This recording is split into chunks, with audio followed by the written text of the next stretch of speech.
இயேசு ஜீவிக்கிறார். சுவிசேஷ ஊழியம் வழங்கும் ஜீவ வார்த்தைகள். கிறிஸ்துவில் பிரியமானவர்களே, ஆண்டவர் இயேசு கிறிஸ்து நாமத்தில் உங்களை யாவரையும் அன்போடு வாழ்த்தி வரவேற்கிறோம். இயேசு ஜீவிக்கிறார் ஒளித்தின் சார்பாக ஜீவ வார்த்தைகள் நிகழ்ச்சிக்கு வந்திருக்கிற உங்கள் ஒவ்வொருவரையும் கர்த்தர் ஆசீர்வதிப்பாராக. தவறாமல் ஒவ்வொரு வாரமும் இதே நேரத்தில் இந்த நிகழ்ச்சியை பாருங்கள், கேளுங்கள். உங்களுடைய கருத்துக்களை எங்களுக்கு எழுத மறவாதிருங்கள். உங்களுக்கு அறிமுகமான மற்றவங்களுக்கும் நீங்கள் அறியப்படுத்துங்கள். ஊழியத்தில் எங்களை பயன்படுத்த விரும்பினாலும், எங்களுடைய வளர்ச்சி பத்திரிகையானாலும், புஸ்தகங்கள் ஆனாலும் தேவையானால் எங்களோடு தொடர்பு கொள்ளுங்கள். கர்த்தர் நம்மை ஆசீர்வதிப்பாராக. இந்த நாளிலும் உங்களுக்காக வேதாகமத்திலிருந்து ஒரு பகுதியை வாசிக்கிறேன். ஜெபத்துடன் கேளுங்கள். 2 ராஜாக்கள் 20ஆம் அதிகாரம் 2-3 வசனங்கள். எசேக்கியா ராஜா தன் முகத்தை சுவர்புறமாக திருப்பிக் கொண்டு கர்த்தரை நோக்கி விண்ணப்பம் பண்ணினான். எசேக்கியா மிகவும் அழுதான். எசேக்கியா ராஜா சுவர்புறமாய் திரும்பி கர்த்தரை நோக்கி ஜெபம் பண்ணினான். ஏன் சுவர்புறமாய் திரும்ப வேண்டும் என்பதுதான் இன்றைக்கு செய்தியிலே கேள்வி. ஜெபிக்கிறவன் வானத்தை பார்த்து அண்ணாந்து ஜெபிக்கிறது வழக்கம். அப்படி ஜெபிக்கலாமே. ஆனால் இவன் சுவர்புறமாய் திரும்பி கர்த்தரை நோக்கி விண்ணப்பம் பண்ணினான் என்று சொல்லி தேவனுடைய வார்த்தையை சொல்வதை நாம் அங்கே பார்க்கிறோம். இந்த வார்த்தையில் கேட்டுக்கொண்டிருக்கிற அருமையான கர்த்தருடைய பிள்ளைகளே, எசேக்கியா ராஜாவுடைய காரியத்தை குறித்து முந்தின அதிகாரங்களிலே அதிகமாய் நான் வாசிக்க முடியும். அவர் வியாதிப்பட்டார். மரணத்துக்கு ஏதுவான ஒரு நிலைக்கு தள்ளப்பட்ட பொழுது ஏசாயா தீர்க்கதரிசியை அனுப்பி, உன் வீட்டு காரியத்தை ஒழுங்குபடுத்து, இனி நீ பிழைக்க மாட்டாய் என்று சொல்லி ஆண்டவருடைய வார்த்தையை வருகிறதை பார்க்கிறோம். அப்பொழுது அந்த எசேக்கியா ராஜா தான் செய்த காரியங்கள் எல்லாவற்றையும் சொல்லி சோர்வுபுறமாய் திரும்பி ஆண்டவரை நோக்கி அழுகிறான் என்பதை நாம் அங்கே பார்க்க முடியும். அவன் கர்த்தரிடத்தில் சொல்லுகிறான், கர்த்தாவே, நான் உமக்கு முன்பாக உண்மையும் மன உத்தவமாய் நடந்து உமது பார்வைக்கு நலமானதை செய்தேன் என்பதை நினைத்தருளும் என்று சொல்லி அவன் அழுதான் என்று சொல்லி நாம் பார்க்கிறோம். ஏன் இவன் சுவர்புறமாய் திரும்பினான்? அல்லது சுவர்புறமாய் திரும்புவது என்பதனுடைய ஆவிக்குரிய அர்த்தம் என்ன? ஆண்டவர் என்ன காரியங்களை இதில் நமக்கு கற்றுக் கொடுக்க விரும்புகிறார் என்பதை தேவனுடைய வார்த்தையிலிருந்து நாம் பார்க்க போகிறோம். அதாவது சுவர்புறமாய் திரும்பினான் என்று சொன்னால், தன்னை சுற்றி இருக்கிற, தன்னை சூழ்ந்து இருக்கிற மனுஷரை விட்டு அவன் திரும்புகிறான். மனுஷரை விட்டு அவன் திரும்புகிறான். தேவனோடு நல்மனம் பொருந்த விரும்புகிற ஒவ்வொரு பிள்ளைகளும், ஆண்டவரோடு தங்களை இணைத்துக் கொள்ளுகிற, தேவனுடைய பிரசன்னத்திலே தங்களை இணைத்துக் கொள்ள விரும்புகிற ஒவ்வொரு பிள்ளைகளும் முதலாவது மனுஷரை விட்டு, நம்மை சூழ்ந்திருக்கிற ஜனங்களை விட்டு தங்களுடைய சிந்தனைகள், தங்களுடைய எண்ணங்கள், இவைகளை முதலாவது திருப்ப வேண்டும். அது மிக முக்கியம். அந்த மனுஷரை குறித்த எண்ணங்கள், அவர்கள் செய்த காரியங்கள், அவர்களால் ஏற்பட்ட நஷ்டங்கள், இவை அனைத்தும் நம்முடைய மனதில் இருக்கும் மட்டும் அந்த ஒரு முகம் வராது, ஒரு மனம் வராது. ஆக சூர்புறமாய் திரும்பினான் என்று சொன்னால், எழுத்தின்படி தன்னை சுற்றி இருக்கிற மனுஷரை விட்டு அவன் திரும்புகிறான். அதுதான் தேவனுடைய வார்த்தையை சொல்வதை நாம் அங்கே பார்க்கிறோம். சங்கீத புஸ்தகத்திலே 41ஆம் அதிகாரம் 9ஆம் வசனத்தை வாசிக்கும் போது அங்கே விதமாய் நாம் வாசிக்கிறோம், என் பிராண சிநேகிதனும் நான் நம்பினவனும் என் அப்பம் புசித்தவனுமாகிய மனுஷனும் என்மேல் தன் குதிகாலை தூக்கினான். எனக்கு விரோதம் பண்ணினது யார்? என்னை காயப்படுத்துறது யார்? எனக்கு நோவு உண்டாக்கும்படி செய்கிற காரியங்களை யார்? யாரோ ஒருவர், எனக்கு யாருன்னே தெரியாது அப்படின்னு சொன்னால் போகட்டும், பார்க்கலாம் என்று விட்டு விடலாம். ஆனால் இங்கே அப்படி இல்லை. என்னுடைய பிராண சிநேகிதன், நான் நம்பினவன், என்னோடு அப்பம் புசித்தவனே எனக்கு விரோதமாய் தன் குதிகாலை தூக்கினான். இந்த வார்த்தையை கேட்டுக்கொண்டிருக்கிற அன்பு நேச பிள்ளைகளே, உங்களுக்கு விரோதமாக வந்திருப்பது யார்? உங்களை அற்பமாய் பேசுவது யார்? உங்களை அவதூறாய் நடத்துவது யார்? உங்களோடு இருந்த மனிதர் அல்லவா? அவர்களை குறித்த சிந்தனையை விட்டு முதலாவது நீங்கள் திரும்புங்கள். அதுதான் ஆண்டவர் எதிர்பார்க்கிறார். அந்த வேதனைகள், அவள் செய்த காரியங்கள் உங்களுடைய நினைவில் இருக்கும் வரை நீங்கள் ஒரு மனமாய் கர்த்தரை நோக்கி பார்க்க முடியாது. நீங்கள் ஒரு மனமாய் கர்த்தரை நோக்கி பார்க்க கூடாதபடிக்கு அந்த காரியங்கள் உங்களுக்கு தடை உண்டாக்குகிறதா இருக்கும். அதுதான் தேவனுடைய வார்த்தையிலே நாம் வாசிக்கிறோம். அவன் சோர்வுபுறமாய் திரும்பினான் என்றால் மனுஷரை விட்டு அவன் திரும்புகிறான். அதற்கு, அதாவது தனக்கு வேதனை, காயங்கள், நோவை உண்டாக்குகிற அந்த மனுஷரை காரியங்கள் சிந்தனையில் இருக்கிறது அல்லவா, அது முதலாவது மாறட்டும். அது முதலாவது உங்களுடைய நினைவை விட்டு வெளியே போகட்டும். அதற்காக முதலாவது ஆண்டவருடைய கரத்தில் ஜெபிங்க. அது இருக்கிற வரைக்கும் உங்களை எதையாவது ஒரு பலவீனத்தை உண்டாக்கி கொண்டே இருக்கும். அது உங்களை குத்திக்கொண்டே இருக்கும். அது தேவனுடைய பலனை பெற்றுக்கொள்ள உங்களுக்கு தடையாகவே இருக்கும். உங்களை பலவீனப்படுத்தி கொண்டே இருக்கும். ஒருவேளை ஏன் நான் இவ்வளவு பலவீனமா இருக்கிறேன் என்று சொல்வீர்களானால் இதுவும் ஒரு காரணமா இருக்கலாம். இன்றைக்கு அந்த மனுஷரால் ஏற்பட்ட காயங்கள், வேதனைகளை விட்டு உங்களை திருப்புங்கள். அதுதான் தேவனுடைய வார்த்தை சொல்லுகிறது. 2 சாமுவேல் 24வது அதிகாரம் 14வது வசனத்திலே நான் வாசிக்கும் போது தாவீது சொல்கிறார், நான் கர்த்தருடைய கையில விழுவேனாக, மனுஷருடைய கையில விழாதிருப்பேனாக. மனுஷருடைய கையில விழாதிருப்பேனாக. மனுஷரை விட்டு அவன் தன்னை திருப்பிக் கொள்கிறதை நாம் அங்கே பார்க்கிறோம். அதேதான் ஆண்டவர் முதலாவது நம்முடைய வாழ்க்கையில எதிர்பார்க்கிறார். இரண்டாவது நாம் திரும்ப வேண்டிய காரியங்கள் என்ன என்று சொன்னால், உலகத்தை விட்டு அவன் தன்னை திருப்பிக் கொள்கிறான். சுவர்வரமாய் திரும்பினான் என்று சொன்னால், எப்பொழுது அவனுக்கு முன்னால் சுவர் தான் இருக்கிறது, மனிதர் இல்லை. அதே போல இரண்டாவது உலகத்தை விட்டு தன்னை திருப்பிக் கொள்கிறான் என்று பார்க்கிறோம். இதுவரைக்கு அனுகூலமாக இருந்த உலகம், இதுவரைக்கு அனுகூலமாக இருந்த காரியங்கள், இதுவரைக்கு பயனுள்ளதாக இருந்த சம்பவங்கள், அவைகளை விட்டு தன்னை திருப்புகிறான் என்று சொல்லி பார்க்கிறோம். ஏன்? தேவனுடைய முகம் பார்க்க வேண்டும், தேவனுடைய முகம் மறைக்கக்கூடாது. ஆண்டவருடைய பிரசன்னம் எனக்கு வேண்டும். ஆண்டவருடைய பிரசன்னம் எனக்கு வேண்டுமானால் உலகத்தின் காரியங்களை, இதுவரை அனுகூலமாக இருந்த காரியங்களை சிந்திக்கிற சிந்தனை இருக்கிற வரை நான் தேவனுடைய பிரசன்னத்தை உணர முடியாது. ஆகினாலே தேவனுடைய பிரசன்னத்தை உணர்வதற்கு அனுகூலமாக இருந்த காரியமானாலும் அதையும் நான் விட்டு விலகுகிறேன் என்று சொல்லி ஒரு தீர்மானம் பண்ணுகிறான். ஆதியாகமம் 22வது அதிகாரம் 5வது வசனத்தை வாசிக்கும் போது, ஆபிரகாம் தன்னுடைய மகனோடு கூட பலி செலுத்தப்படுவதற்காக கர்த்தர் காண்பித்த இடத்துக்கு போகும்போது, குறித்த இடத்தை தூரத்தில் கண்டவுடனே தன் வேலைக்காரர்களை அழைத்து அவன் சொல்கிறான், நீங்கள் கழுதையை நிறுத்தி இங்கே காத்திருங்கள், நானும் பிள்ளையாண்டான் போய் பலி செலுத்தி வருகிறோம். பலி செலுத்த வேண்டிய இடத்திற்கு நீங்கள் தேவையில்லை.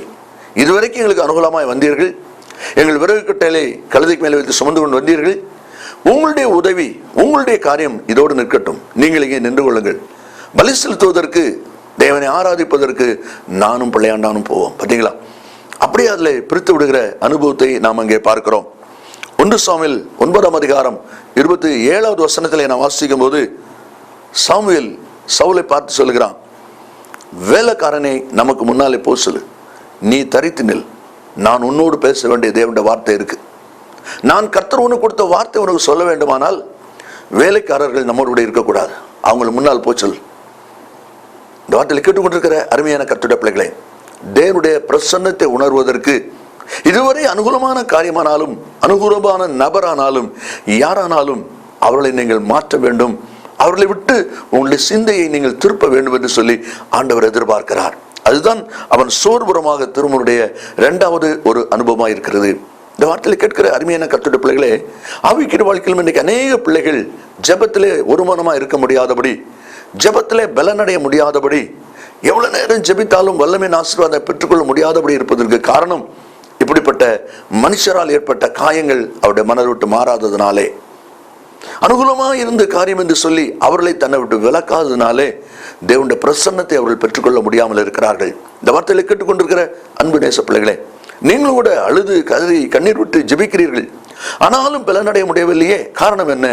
இந்த அகற்றப்பட வேண்டிய, இந்த விலக்கப்பட வேண்டிய காரியங்கள் விலக்கப்படாதனால் தான் உங்களால் முடியவில்லை. இன்றைக்கு தீர்மானம் பண்ணுங்கள். 3வது நாம் வாசிக்கிறோம், கர்த்தரை பார்ப்பதற்கு தடையாக இருக்கிற வியாதியின் தன்மை, அதை விட்டு அவன் விலகுகிறான் என்று சொல்லி நாம் பார்க்கிறோம். அதான் தேவனுடைய வார்த்தை இங்கே சொல்லப்பட்டிருக்கிறது. யோபின் புத்தகம் 2ஆம் அதிகாரம் 9வது வசனத்தை நீங்கள் வாசிப்பிலானால், யோபின் மனைவி யோபை பார்த்து என்று சொல்லப்பட்டிருக்கிறது. இதே யோபுவை இதே மனைவி பல முறை பார்த்திருக்கிறாள், நன்றாய் தெரியும். ஆனாலும் இப்பொழுது அவன் சரீரத்திலே பருக்கள், வியாதி உள்ளவனாய் இருக்கிறான், ஓடு எடுத்து சுரண்டி கொண்டிருக்கிறான், அவ்வளவான வேதனை. அப்படியானால் அவள் யோபை பார்க்கிறான் என்கிற எழுத்தில் இருந்தாலும் யோபின் சரீரத்தில் இருக்கிற வியாதியை, அந்த கொடூரத்தை, அந்த வேதனையின் அனுபவத்தை அவள் உற்று பார்க்கிறாள். அதை உற்று பார்த்த போது அவள் வாயில வருகிற வார்த்தை கவனிங்கள், இன்னும் உங்களுடைய உத்தமத்தில் உறுதியா இருக்கிறீர்களோ, தேவனை தூசித்து சிவனை விடும். 10 பிள்ளைகள், சகல ஒட்டகம், ஆடு மாடு எல்லாம் ஒரே நாளிலே இழந்த போது யோபு சொன்னார், கர்த்தர் கொடுத்தார், கர்த்தர் எடுத்தார், கர்த்தரை நாமத்துக்கு ஸ்தோத்திரம். அந்த வார்த்தை யோபு சொல்லும் போது யோபின் மனைவியும் கூட தான் இருக்கிறாங்க. அப்ப அவ்வளவு பிள்ளைகள், அவ்வளவு சொத்து, அவ்வளவு ஜீவன்கள் எல்லாம் இழந்த போது தன் கணவனோடு சேர்ந்து கர்த்தருக்கு ஸ்தோத்திரம் சொன்ன அதே மனைவி எப்பொழுது சொல்கிறாள், தேவனை தூஷித்து ஜீவனை விடும் காரணம் அந்த வியாதியை உற்று பார்க்கிறதுனால. என்னைக்கு ஒரு விசுவாசியோ ஒரு தேவனுடைய பிள்ளை உங்களுடைய பலவீனங்களை உற்று பார்க்கிறீர்களோ, நஷ்டத்தை உற்று பார்க்கிறீர்களோ, வியாதி கஷ்டத்தை உற்று பார்க்கிறீர்களோ, பலவீனமான வார்த்தை உங்கள் வாயில வருகிறது, வருவதற்கு வாய்ப்பு இருக்கிறது. ஒருவேளை இந்த வார்த்தை கேட்டுக்கொண்டிருக்கிற நீங்களும் கூட, ஏன் ஆண்டவர் எனக்கு இப்படி செய்தார், ஏன் இந்த இடத்துல வெட்கப்படும்படி விட்டு விட்டார், ஏன் எல்லாரும் சிரிக்கும்படி என்னை ஒப்பு கொடுத்து விட்டார் என்கிற ஒரு வேதனையின் அனுபவங்கள், வேதனையின் வார்த்தைகள் உங்கள் வாயில வருகிறதானால் நீங்கள் நன்றாய் புரிந்து கொள்ளுங்கள். கர்த்தரை பார்க்க வேண்டிய, கர்த்தருடைய சமூகத்தில் ஒருமுகமாக இருக்க வேண்டிய உங்களுடைய கண்கள் அந்த வியாதியை உற்று நோக்குகிறது, அந்த பலவீனத்தை உற்று நோக்குகிறது. அந்த பலவீனத்தை அது கவனிக்கிறபடினால் உங்களுடைய உள்ளான மனுஷன்ல பலவீனம் உண்டாகி கொண்டிருக்கிறது. அதனால தான் இப்படிப்பட்ட பலவீனமான வார்த்தை உங்கள் வாயில வந்து கொண்டிருக்கிறது.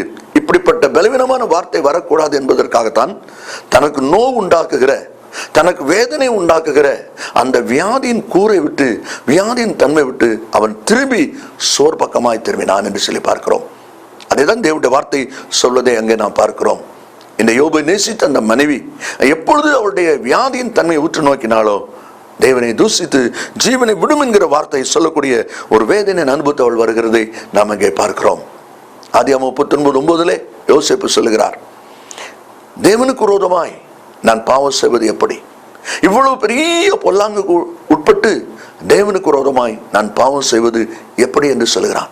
அதற்கு தன்னை விலக்கி அவன் காத்துக்கொள்கிற நன்மை நாம் இங்கே பார்க்கிறோம். நீங்களும் இப்படிப்பட்ட பாவங்களுக்கு, சாபங்களுக்கு உங்களை விலக்கி நீங்கள் காத்துக்கொள்ள வேண்டும் என்று சொல்லிதான் ஆண்டவர் எதிர்பார்க்கிறார், ஆண்டவர் விரும்புகிறார்.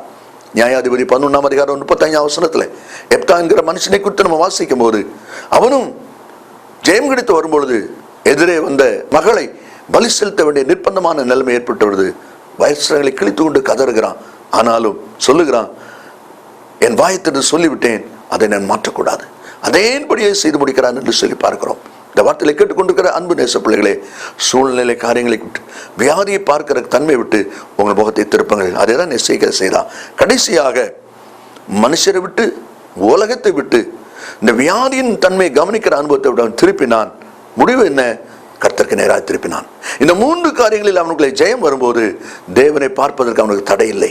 தேவனை பார்ப்பதற்கு, தேவனுடைய பிரசன்னத்தை உணர்வதற்கு, கர்த்தரை நோக்கி கெஞ்சுவதற்கு அவனுக்கு வசதியாக இருக்கிறது, அவனுக்கு சுபிட்சமாக இருக்கிறது, தெளிவாக இருக்கிறது. ஆண்டவருடைய வார்த்தை உடனடியாக வருகிறது.